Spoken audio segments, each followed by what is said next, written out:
প্রচারণায় বাধা, অবৈধ অর্থ লেনদেনের পাল্টাপাল্টি অভিযোগ, নেত্রকোনা ৩ আসনের বিভিন্ন দলের প্রার্থী ও সমর্থকদের। এমন পরিস্থিতিতে শঙ্কায় আছেন ভোটাররা। সংঘাতের আশঙ্কায় দিন কাটছে তাদের, যদিও শান্তিপূর্ণ পরিবেশে ভোট নিশ্চিতে কঠোর অবস্থানে প্রশাসন।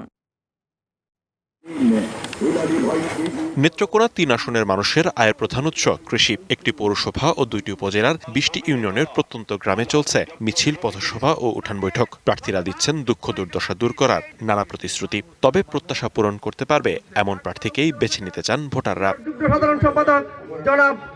এই আসনটিতে ধানের শীষ নিয়ে লড়ছেন জেলা বিএনপির সাধারণ সম্পাদক ডক্টর রফিকুল ইসলাম হিলালী। জেলার ৫টি আসনের মধ্যে শুধুমাত্র এই আসনে বহিষ্কৃত বিএনপি নেতা দিলওয়ার হোসেন ভূঁইয়া ঘোড়া প্রতীক নিয়ে প্রতিদ্বন্দ্বিতা করছেন। আর দাঁড়িপাল্লা প্রতীক নিয়ে ১১ দলীয় জোটের প্রার্থী জামায়াত নেতা খায়রুল কবির নিয়োগী। অন্যান্য দলের প্রার্থী থাকলেও নানা সমীকরণ বলছে ভোটে মূলত প্রতিযোগিতা হবে ত্রিমুখী।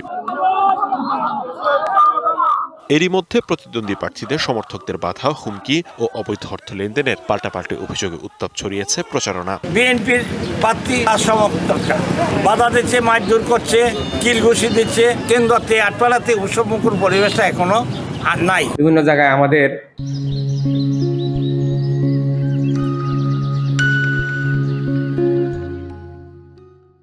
কর্মী, শুভাকাঙ্ক্ষী কর্মী সমর্থকদের হুমকি দেওয়া হচ্ছে এবং লাঞ্ছিত করা হচ্ছে। আমরা আশা করব যে সরকারি আইন প্রয়োগ সংস্থা এবং প্রশাসন এক্ষেত্রে লেভেল ফিল্ড প্লেয়িং নিশ্চিত করার লক্ষ্যে তারা কাজ করবেন। বিভিন্ন জায়গায় অপপ্রচার চালাচ্ছে, এমনকি কিছু কিছু মিডিয়া এই অপপ্রচারে শরিক হচ্ছে।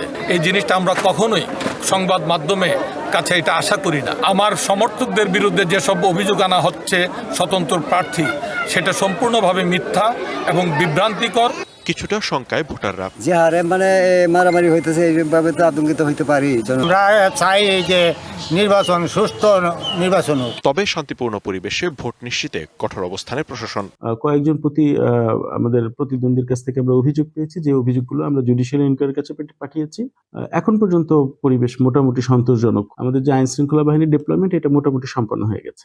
১৪৯টি ভোট কেন্দ্রে ৪,২০,৬৮৭ জন ভোটার তাদের প্রতিনিধি বেছে নেবেন।